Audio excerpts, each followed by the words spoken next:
Manzavenya!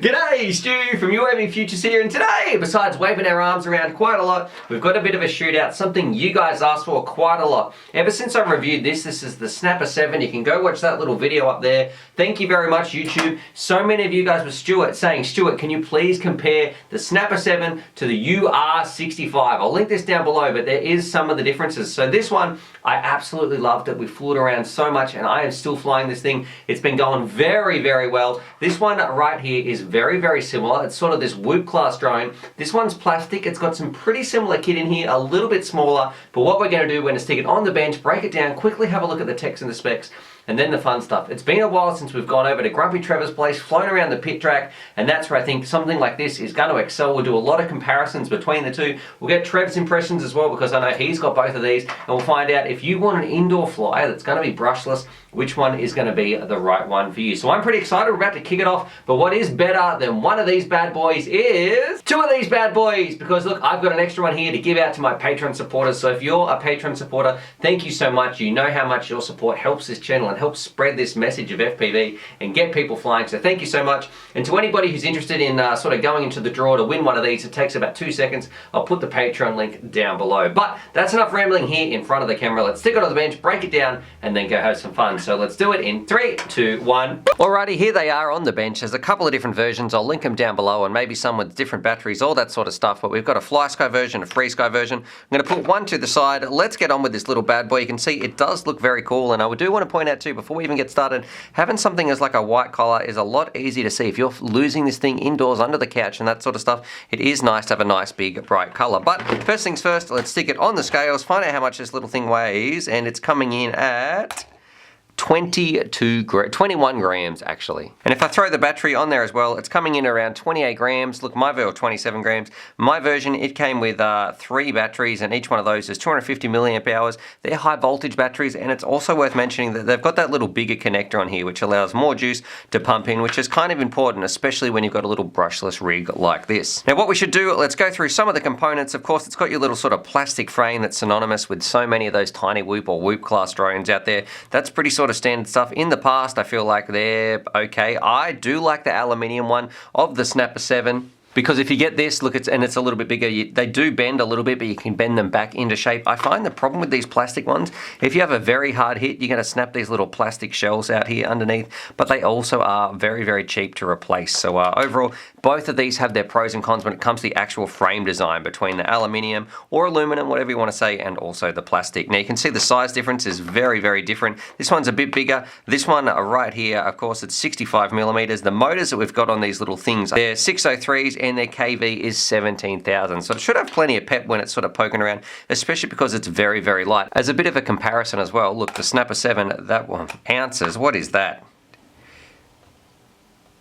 Grams, there we go. The Snapper 7, that was coming in at 31 grams versus, so this one is significantly lighter. Now, of course, we've got some little tri-blade props there, and they connect up, and this is one of the stars of the show, which is the same in both boards. It's got our inbuilt receiver, Betaflight OSD, and F3 flight controller, and also it's got these little tabs, so if you burn out a motor or something, it's very, very easy to change out a motor. Now, is this a good thing or a bad thing? I love these boards. In my experience, they've worked very, very well, and I've put a lot of packs through there. I have so many packs I've been flying around. But if something did break on here, well, you got to replace the whole thing, because it's not really worth repairing it or anything like that. And the only part that is separate is our VTX camera on the top. So I should say the ESC's in here as well. They're a 5 amp ESC, you know, 4-in-1, BRUSHLESS, all that sort of stuff. But on the top, this is where I've just got a little VTX. It's 25 milliwatts. You change your buttons by pressing it up here. And some people have said that their camera has been popping out, so I might recommend putting a bit of hot glue on here as well. Now, if we have a look at the design of the thing, for me, it's really plastic versus aluminium. They both have their pros and cons, because everything about here is, we've seen it so many times before, you know, this plastic size, this sort of shape, taking this 1S battery, everything is pretty standard. But it is a tried and true design, and I know it's been going strong for many years now, so I don't really see, that's not necessarily a bad thing. I do like the design choice of putting some brushless motors on here, and I have seen Nick Burns absolutely rip his around, so I'm pretty excited to give this thing a go as well. Now in terms of the quality, I do like that they use this quality connector on the back. I'm probably going to give it a 7 out of 10. The solder joints, they're fine, you know, nothing outstanding, but also nothing too shoddy, and I do think it's going to hold up pretty well in light crashes. But when it comes to, you know, if you drop this thing from a high place onto concrete and get unlucky, I reckon if you're going to break this, you are going to sort of snap it just at these little struts where they connect to this main plastic shell. There is one difference though between these two, and I do like how you've got this little plastic bit to hold in the battery. I think that's very nice, because on the Snapper 7 you were using a rubber band, so and that one was carbon fiber as well, but you know, I do like how this one has a little plastic part you can slide your battery in. I think that's going to make it easier for scooting along the ground, and you're not going to flip over so much, whereas sometimes the rubber band, that can be a little bit grippy when it's underneath your battery. But let's talk about the pros and the cons, and probably the thing I don't like and some people might like is that it's plastic, and I worry over extended use how, you know, these frames, even though they're very cheap to replace, and that's a pro, you know, I do think it's going to be snapping on the outside here, but everything else I'm a pretty big fan. If you're someone who wants to fly around indoors, you want to have a good time, something like this is going to go very, very well. I like the high voltage batteries that come with it, and also, especially because it's brushless, means those motors aren't going to burn out. A lot of the positives I said about this one are also the same for this one, because they're so similar, especially in terms of their components with their boards and both being brushless whoop sort of size, or whoop style crafts anyway. Anyway, that's it on the bench. There's only so much we can say about a little racer. What it is, how fun is it? And that's what I want to show you. You know, we're going to go over to Trevor's. He's got one of these as well. He's going to fly it around, and I'm going to fly mine around. We're going to have a bit of a race in the pit. We'll get his reactions and find out, is this going to be the right little craft for you? And more importantly, if you are going to get one of these little indoor drone flyers, which one of these two is the better option? Rightio, out here in the field, actually in Trevor's basement pit. I'm pretty excited. We're going to race it around indoors. We're going to have a bit of a race because you've got one coming up for a review as well. So you've got yours. You've been flying yours around a little bit, so this is going to be my first flight of it. We're going to put it to the test, head to head. We've both got our Tyrannus versions. We'll see how they go and how it goes in the pit, and we'll find out who's the better pilot of the UF65. Show you some DVR, get your impressions, my impressions, all that sort of stuff. You ready to do it? Let's go. The track's lit up. I can't wait. Alrighty. May the best man win. Sorry, Stu. Okie dokie, jumping straight into our flight in Pitt's little underground track in the pit. A lot of fun. And first things first, what I want to talk about, you're seeing this sort of white haze on the screen, and I'm chasing around Trev here around it, and I really found that a little bit disorientating and a little bit hard to see, and I wasn't sure if it was just coming up on my goggles, but what I think is happening in a low light condition, the white plastic that you've got on the outside is actually reflecting the LEDs that are shining underneath it, and it's bouncing back into the camera. So if you want to fly this thing around in some dark places, and I know, look, the pit is a pretty unique sort of circumstance, a little track to fly around, but I did find it that part was a little bit disorientating and a little bit annoying, and we will compare it to the Snapper 7 a little bit later in the video. Now, I guess the flight characteristics themselves, it is a very nimble, very little zippy drone. You get away with so much. The amount of things you bump into, it was very, very easy to fly. It's a very stable little craft, but I do find, in terms of like oscillations, there's none of that sort of jazz. It is very smooth, but I did find the Snapper 7 easier to fly and easier to keep online. But look, what I think this one does well is because of its really, really small, I guess, footprint, it was very easy to fly around a tiny little space. So if you've just got a small office, maybe you work somewhere where you want to fly around a tiny little place and still get some FPV action in your lunch break, you can still have a lot of fun with this. I'm not saying this is a bad drone whatsoever. I guess, really like the Snapper 7 for the extra flight time, all that sort of stuff. But look, it's definitely still a blast to fly around. I like how it's brushless, chasing down Grumpy Trev there, doing a bit of crashing. But overall, it's still a really, really good drone. Just, I guess, the comparison that you wanted between the two, I didn't like the camera as much, and I do think the Snapper 7's a little bit of a better flyer, and time's going to tell in the long run how that aluminium holds up, but I do feel like it's going to hold up a little bit better in some of those harder crashes compared to the plastic of the 65. Now, here's a little comparison. This is the Snapper 7 flying around the same little track, same lighting conditions, and you can see, look, if the camera is the same, the white part is affecting it. So whether the camera could be different or not, the end result is on the UR65, I got that strange white halo. With the Snapper 7, I'm finding it much easier to see where I'm going. Anyway, what we should do, let's turn it over to Grumpy Trev, see what he thinks about it. Radio GT with the grumpiest t-shirt on. What we've got today, so you've been flying this around. I'm not going to get your impressions as you're actually flying it because you've got a review of this coming up as well. But I guess, what are your thoughts on the little 65, the UF65, UV65, whatever it is anyway, I'm getting confused. But what do you think? Well, they're one of the best plastic ones I've flown for a while. Yep. It's nice and compact, easy to bind up, and even the VTX, look, I've got two on my hand, I'll put one down so I can talk like Stu. Very easy to bind up and set your VTX up. I like it.